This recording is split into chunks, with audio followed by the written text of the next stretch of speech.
இணைந்திருக்கிறோம் நேயர்களே. வணக்கம் தமிழொலி நிகழ்ச்சியோட இப்பொழுது நிகழ்ச்சியினுடைய பிரதான பகுதியான தலைப்பு பகுதியிலே சந்தித்திருக்கிறோம். தலைப்பு பகுதியில் இன்றைக்கு என்ன விடயம் கதைக்க போகிறோம் என்றால், நேற்றைய தேர்தல் முடிவுகளை பற்றி தான் நாங்களும் கதைக்க வேண்டிய தேவை இருக்கிறது. மிகப்பெரிய ஒரு மாற்றம் ஒன்றை வடக்கு கிழக்கு தமிழர் தாயகம் நேற்றைய தினத்திலே நிரூபித்து காட்டியிருக்கிறார்கள். குறிப்பாக தமிழ் கட்சிகள் நேற்றைய இடங்களிலே பல உள்ளூராட்சி சபைகளையும் கைப்பற்றியிருக்கிறார்கள். குறிப்பாக ஆட்சியில் இருக்கக்கூடிய தேசிய மக்கள் சக்தி அரசாங்கம் 17 சபைகளையும் நாங்கள் கைப்பற்றி காட்டுவோம் என்று கூறிய இடத்திலே யாழ் மாவட்டத்திலே நேற்றைய தினத்திலே அவற்றையெல்லாம் பொய்யாக்கி தமிழ் மக்கள் மீண்டும் வாக்களித்துக்கார்கள். அந்த வாக்களிப்பு முடிவு விடயத்துக்கு செல்வதற்கு முன் நேற்றைய தினத்திலே 58 வீதமான வாக்குகள் மாத்திரம்தான் யாழ் மாவட்டத்திலே பதிவாகி இருக்கிறது. அதை தாண்டி நாடளாவிய ரீதியிலும் குறைவான வாக்குகள் தான் பதிவாகி இருக்கிறது என்பது மிக மனக்கவலையான விடயமாக இருக்கிறது.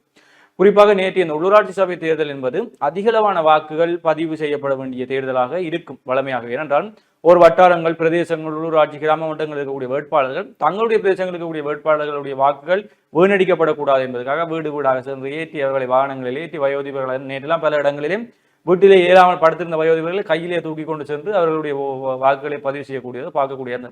அப்படி வீடு வீடாக சென்று அனைவரையும் வலித்து துடைத்து வாக்களித்து நேற்று 58 வீதம் தான் வாக்கு பதிவாகி இருக்கிறது என்றால் அங்கே ஒரு இடத்தில் எங்களுடைய மக்கள் வாக்களிப்பு வீதத்திலே பிழை விட்டிருக்கிறார்கள் என்பதுதான் எங்களுடைய கவலையாகவும் இருக்குது. எனவே நாங்கள் ஏற்கனவே கூறிக்கொண்டிருக்கிறோம். காலையிலிருந்து நாங்களும் ஒரு அரை மணித்தேலம் 1 மணித்தேலமா வாக்கு போடுங்கன்னு சொல்லிவிட்டு சென்றால் நேற்றும் 58 வீதமாகத்தான் இருக்கிறது. தொடர்ச்சியாக தமிழர் பிரதேசங்களிலே இந்த வாக்களிப்பு வீதம் என்பது குறைந்து செல்வது என்பது அது எங்களுக்கு ஆபத்தான விடயமாக, எங்களை பலவீனப்படுத்தக்கூடிய விடயங்களாகத்தான் இருக்குது. நேற்று எங்களுடைய வாக்களிப்பு வீதம் குறைந்தது கூட நேற்று இடங்களிலே எங்களுடைய தேசிய கட்சி இந்த போனஸ் ஆசனங்களை பெற்றுக்கொள்வதற்கு அது சாதகமாக கூட அமைந்துட்டு 10 வீதத்தால் நேற்றைய தினம் எங்களுடைய வாக்கு வீதம் கூடியிருக்குமாக இருந்தால் 58 வீதத்துக்கு வந்தது கடைசி ஒரு 65-68 வீதங்களுக்கு சென்றிருந்தால் நேற்றைய தினத்திலே நாங்கள் போனஸை கூட கொடுக்காமல் முழுவதுமே வளைத்து துடைத்து எங்களுடைய தமிழ் தேசிய கட்சிகள் அள்ளிக்கொள்ளக்கூடியதாக இருந்திருக்கும். எதுவாக இருந்தாலும் அடுத்து வரக்கூடிய தேர்தல்களிலே சிந்தித்து நாங்கள் சிந்திப்பது என்பதை தாண்டி வாக்களிப்போம் என்பதை தான் நாங்கள் கூறிக்கொள்வோம். நேற்றைய தினமும் நாங்கள் யாருக்கு போடுங்கள் என்று இல்லை, ஆனால் வாக்கை போடுங்கள் என்று கூறினோம். எனவே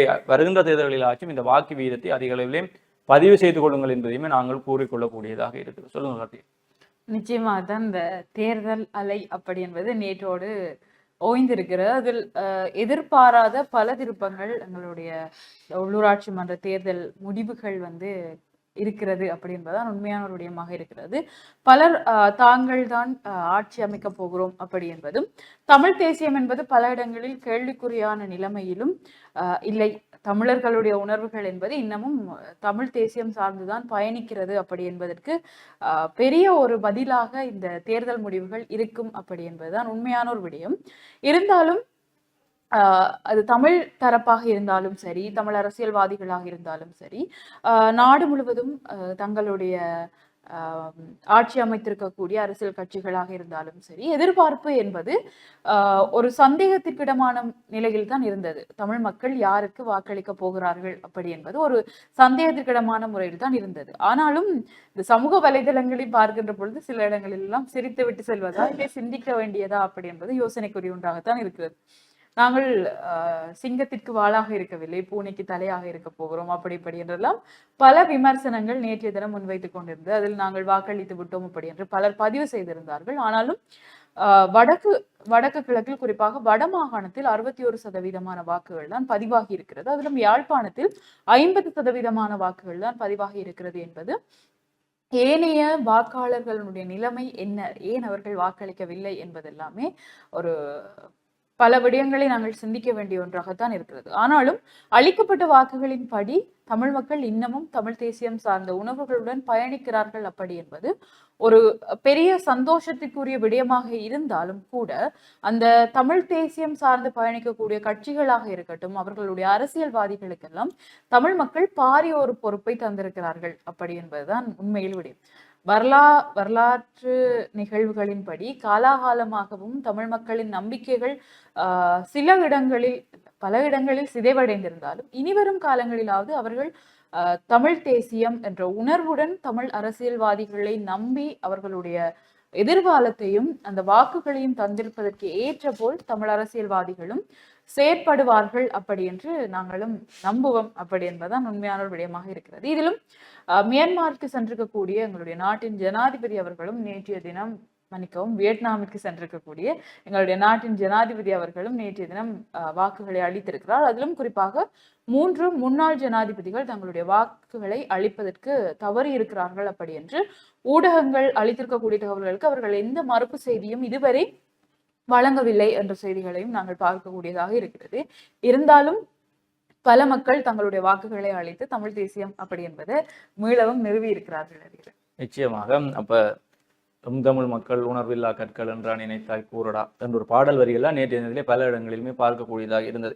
எவ்வாறாக இருந்தாலும் நேற்றைய தினம் பாராளுமன்ற தேர்தலுக்கு பிறகு பலர் இந்த மன கஷ்டத்தோடு இருந்திருப்போம். இப்படி போய்விட்டதே தமிழ் தேசியம் என்று இருக்கும்போது நேற்றைய தினம் ஒரு பதிலாக அமைந்தது. எதனால் இந்த பதில் வந்தது என்றால் இந்த உள்ளூராட்சி சபை தேர்தலிலே எங்களுடைய தமிழ் கட்சிகள் எல்லாருமே பொது எதிரியாக ஒருவரை நிறுவி வைத்திருந்தார். அந்த பொது எதிரிக்கு எதிராக அவர்கள் வேலை செய்தார்களே தவிர தங்களுக்குள் யாரும் அடிபடவில்லை. பாராளுமன்ற தேர்தலிலே தங்களுக்குள் அடிபட்டார்கள், ஜனாதிபதி தேர்தலிலே தங்களுக்குள் அடிபட்டார்கள். எங்களுக்குள்ளே நாங்கள் தமிழ் தேசியத்துக்குள்ளே அடிபட்டு கொண்டிருக்கும் பொழுதும் வெளியிலே இருந்து வரக்கூடியவர்கள் இலகுவாக வெற்றி பெற்றுவிட்டு செல்கிறார்கள். நாங்கள் பலமாகும் பொழுது நாங்கள் எங்களுக்குள்ளே விமர்சனங்களை தவிர்த்தும் நாங்கள் இந்த தேர்தலிலே பார்த்தீர்கள் என்றால் முக்கிய கட்சிகள் கூட நாங்கள் ஒன்று சேர விரும்புகிறோம் என்ற எண்ணத்தை தான் வைத்திருந்தார்கள். கடந்த கால தேர்தல்களிலே நாங்கள் ஒன்று சேரவே மாட்டோம் என்ற எண்ண கருத்துக்களோடு இருந்தால் இன்றைக்கு ஒன்று சேர இன்றைக்கு பல கட்சிகள் கூட்டாக இணைந்து ஒரு கட்சியில் நின்றுகிறார்கள். மூத்த அரசியல்வாதிகள் ஒரு கட்சியில் இருக்கும்போது தமிழ் தேசியம் ஒருமித்த பார்வையில் தங்களுக்கு என்று ஒரு பொது எதிரியை வழியிலே வைத்துக் கொண்டார். அந்த பொது எதிரியை எதிர்த்ததன் மூலம் இன்றைக்கு எங்களுடைய வாக்குகளை நாங்கள் பெறக்கூடியதாக இருந்தது. நாங்கள் அனைவரும் ஒரே பாதையில் இருந்தபடியினால் பொது எதிரியை வைத்துக் கொண்டு 2000களிலே இந்த சந்திரிகாவை பொது எதிரியாக வைத்திருந்தோம், பிறகு மஹிந்தவை வைத்திருந்தோம், கோட்டாவை வைத்திருந்தோம். பொது எதிரிகளை வைத்திருக்கும் பொழுது எங்களுடைய மக்கள் சாதாரணமாக எங்களுடைய தமிழ் தேசிய உணர்வின் பக்கம் வந்து கொள்கிறார்கள். பொது எதிரியை வைத்துக் கொள்ளாமல் எங்களை நாங்களே எதிரிகளாக்கி எங்களுக்குள்ளே அடிபட்டு கொண்டிருக்கும் பொழுது அந்த வெளியிலே இருந்து வரக்கூடியவர்கள் இலகுவாக எங்களை ஏமாற்றி எங்களுடைய வாக்குகளை பெற்றுக்கொள்ளக்கூடியதாக இருக்கிறது. மீண்டும் ஒரு முறை நாங்கள் எங்களுடைய பலத்தை நிரூபித்து காட்டியிருக்கிறோம். இந்த பலத்தோடு இந்த முறை ஜெனீவாவில் நடைபெறக்கூடிய வாக்கெடுப்பிலே தமிழ் மக்கள் எல்லாவற்றையும் ஏற்றுக்கொண்டு விட்டார்கள். அங்கே இனப்படுகொலை நடைபெறவில்லை, பயங்கரவாத அழிப்பு தான் நடைபெற்றது என்ற பேச்சுக்கு இடம் இல்லை என்பதையும் ஒரு பக்கத்திலே நிரூபித்து காட்டியிருக்கும் பொழுது பல இடங்களிலே வல்வெட்டித்துறை இந்த முறை வீழும் என்றார்கள். வல்வெட்டித்துறையை மிகப்பெரிய தேச பற்றாளராக இருக்கக்கூடிய சிவாஜிலிங்கம் ஐயா அவர்கள் கைப்பற்றி காட்டியிருக்கிறார். அதே போல பல இடங்களிலே தமிழ் தேசிய அரசியல்வாதிகள் பகிரங்கமாக பல இடங்களிலே சவால்களை கொடுத்தார்கள். அவற்றையும் தாண்டி வெற்றி பெற்றிருக்கிறார்கள் என்பதுதான் இன்னொரு பக்கம் பேசு பொருளாக இருந்தாலும் இருக்கக்கூடிய எல்லாவற்றையும் தாண்டி தமிழ் தேசிய அல்லது இந்த தேசிய கட்சிகளை தாண்டி இன்றைக்கு வெற்றி பெறக்கூடியவர்கள் இருக்கக்கூடிய பெரும் பொறுப்பு என்னவாக இருக்கிறது என்றால் மக்கள் உங்களுக்கு ஆணையை தந்திருக்கார் என்பதை தாண்டி அடுத்த முறை மக்கள் உங்களை தண்டிக்கும் விதமாக செயற்பட்டு விடுவார்கள். பெரும் பொறுப்பை உங்கள் கைகளிலே சுமத்திற்கான மக்களுடைய அபிவிருத்திக்காக, நகர அபிவிருத்திக்காக, கிராம அபிவிருத்திக்காக எதையாவது செய்து கொள்ளுங்கள், மீண்டும் மக்களை ஏமாற்றமுடைய செய்து விடாதீர்கள் என்பதை நாங்களும் கூறக்கூடியதாக இருக்கிறது. அப்ப எங்களுடைய பக்கங்களில் இன்றைக்கு பெரும் ஒரு சுமை ஏற்றப்பட்டிருக்கிறது. இந்த வேலைகளை நாங்கள் செய்தே ஆக வேண்டும். நகர அபிவிருத்தியாக இருக்கட்டும், அது பொருளாதார அபிவிருத்தியாக இருக்கட்டும், சுற்றுப்புற பாதுகாப்பாக இருக்கட்டும், எல்லா விடயங்களிலுமே நாங்கள் கருத்திலே கொள்ள வேண்டியதாக இருக்கிற தனிய உணர்ச்சியை பேசிக்கொண்டு தமிழ் தேசியத்தை மாத்திரம் பேசிக்கொண்டு அடுத்த கட்டங்களிலே நாங்கள் வெற்றி பெற முடியாது என்பதையும் நினைத்து கொண்டு மக்களுக்கான தேவையை அறிந்து சேவையாற்றுவது அவர்கள் பழக்கப்படுத்திக் கொள்ள வேண்டும் என்பதையுமே நாங்கள் கூறிக்கொள்கிறோம். நிச்சயமாகத்தான் இந்த பல காலமாகவே பொறுப்புகள் அப்படி என்பது உதாசீனப்படுத்தப்பட்டு கொண்டு வரக்கூடிய ஒன்றாகவே இருக்கிறது. அதிலும் குறிப்பாக எங்களுடைய பிரதேசங்கள் இருக்கக்கூடிய தலைமைகளுக்கு இருக்கக்கூடிய பெரிய பிரச்சனை என்னவென்று சொன்னால் இந்த அக்கௌண்டபிலிட்டி அப்படின்ற ஒரு விஷயத்தை எடுத்துக்கொள்றது, பொறுப்பு கூறலை யார் எடுத்துக்கொள்வார்கள் அப்படி என்பது தலைமைகளிடம் இருக்கக்கூடிய பெரிய பிரச்சனைகளாக இருக்கிறது. எங்களுடைய நாட்டில் இருக்கக்கூடிய ஒன்றாகவே இருக்கிறது.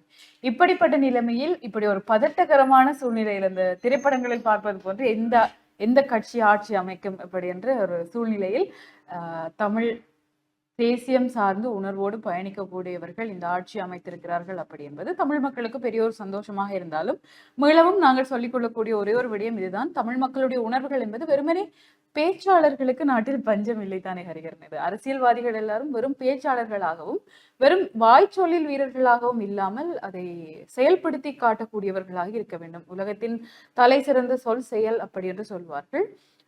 தமிழ் மக்களுக்கு இவற்றையெல்லாம் நாங்கள் செய்ய போகிறோம் அப்படி என்று அறிக்கைகளையும் வேண்டுகோள்களையும் மட்டும் பொதுவெளிக்கு அறிவிக்காமல் செயல் திட்டங்களின் மூலம் அதை நடைமுறைப்படுத்தி காட்டுவதன் மூலம் அந்த ஒரு விடயத்தை இம்ப்ளிமெண்ட் பண்ணணும் அப்படி என்று சொன்னால்தான் இனி வரும் காலங்களில் தமிழ் மக்களினுடைய வாக்குகளாக இருக்கட்டும், தமிழ் மக்களினுடைய நம்பிக்கைகளாகவே அவர்கள் பயணிப்பார்கள் அப்படி என்பது ஒரு உண்மையான விடயமாக இருக்கிறது.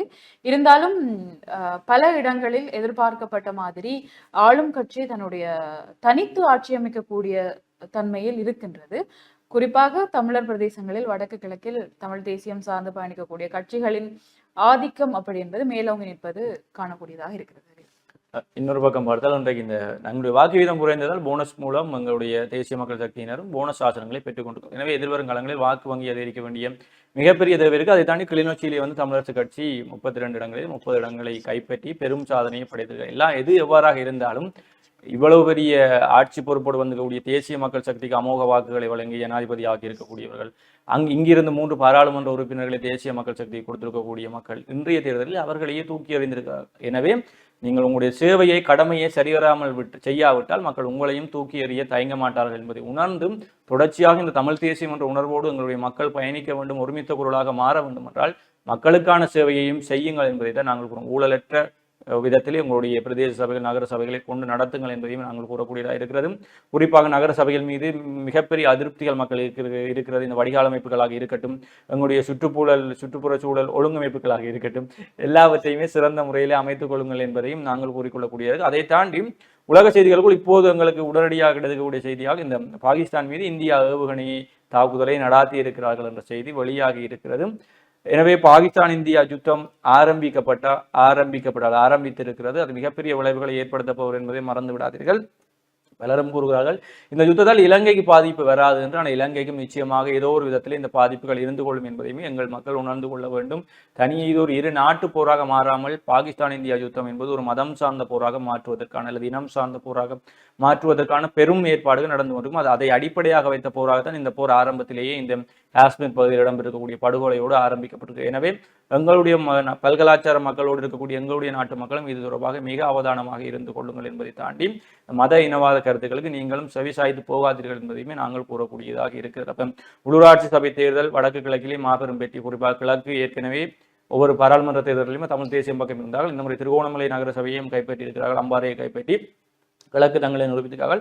வடக்கு இந்த முறை குறிப்பாக யாழ்ப்பாணம், கிளிநொச்சி, முல்லைத்தீவு, மன்னார் மாவட்டங்கள் நிரூபித்தார்கள். வவுனியா மாவட்டத்திலே சில இடங்களிலே கைதவரை போயிருந்தாலும் வடக்கும் தங்களை தமிழ் தேசியத்தோடு பக்கத்தில் நிறுவீர்கள். எனவே நாங்கள் புதிதாக வந்திருக்கக்கூடிய இந்த வெற்றியாளர்கள் நகர சபை உறுப்பினர்கள், மாநகர சபை உறுப்பினராக இருக்கட்டும், பிரதேச சபை உறுப்பினராக இருக்கட்டும், எல்லாருக்கும் என்ன கூறுவதென்றால் உங்கள் பிரதேசங்களில் மக்களுக்கு என்ன தேவை இருக்கிறது, பாகுபாடு வாக்களித்தவர் அளிக்காதவர் என்ற பாகுபாடு இருந்து உங்களுடைய பிரதேசங்களில் மக்களுக்கு என்ன தேவை இருக்கிறது, என்ன சேவை செய்ய வேண்டும், எதை அபிவிருத்தி செய்ய வேண்டும், கல்வி சார்ந்ததாக இருக்கட்டும், மாணவர்களுக்கு கல்வி சார்ந்த விழிப்புணர்வுகளை ஏற்படுத்த இருக்கட்டும், காலநிலை சார்ந்ததாக இருக்கட்டும், சுற்றுச்சூழலை ஒழுங்கமைப்பதாக இருக்கட்டும், இந்த கழிவகற்றல் தொகுதிகளாக இருக்கட்டும், அல்லது நீர் வடிகால் அமைப்பாக இருக்கட்டும், எல்லாவற்றையுமே சரிவர பார்த்துக் கொள்ளுங்கள். வீதி அமைப்பாக இருக்கட்டும், தேர்தல் காலங்கள் நெருங்கும் பொழுது மாத்திரம் வீதிகளை அமைக்காமல் இந்த மின் விளக்குகள் அமைப்பது, வீதி விளக்குகள் அமைப்பது, வீதிகளை புனரமைப்பது, கிராமங்களில் இருக்கக்கூடிய இந்த குளங்கள் பல இடங்களிலே வந்து பல கிராமப்புறங்களிலே வந்து இன்றைக்கு அந்த வயல்கள் ஓரங்களிலே சிறிய சிறிய கேணிகள் குட்டைகளை எங்களுடைய முப்பாட்டங்கள் அமைத்து வைத்திருந்தார்கள். இன்றைக்கு அதெல்லாம்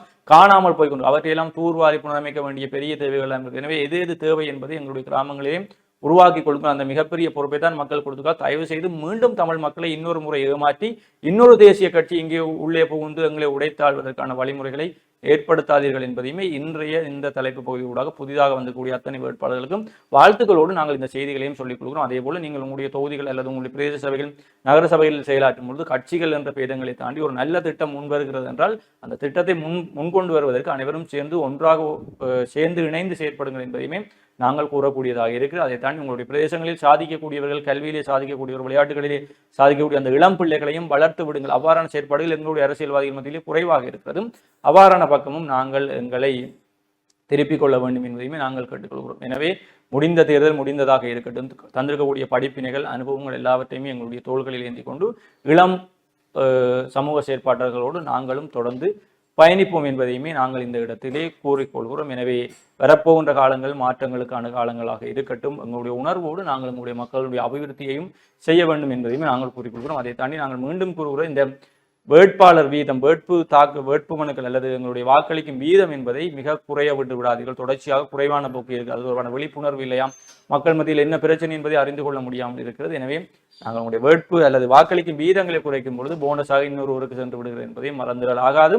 மீண்டும் ஒரு தடவை வெற்றி பெற்ற அனைவருக்கும் வாழ்த்துக்களை தெரிவிக்கொண்டு எங்களுடைய கிராமம், எங்களுடைய பிரதேசம், எங்களுடைய மக்களுடைய நலனுக்காக செயற்படுகிறது கூறிக்கொண்டும் நாங்களும் உங்களிடமிருந்து விடைபெற்று செல்ல போகிறோம். மற்றும் ஒரு நிகழ்ச்சியில் உங்களை சந்திக்கும் வரை உங்களிடமிருந்து விடைபெற்று செல்லும் நான் மற்றும் உங்களிடம் கரிகரன் மற்றும் நன்றி.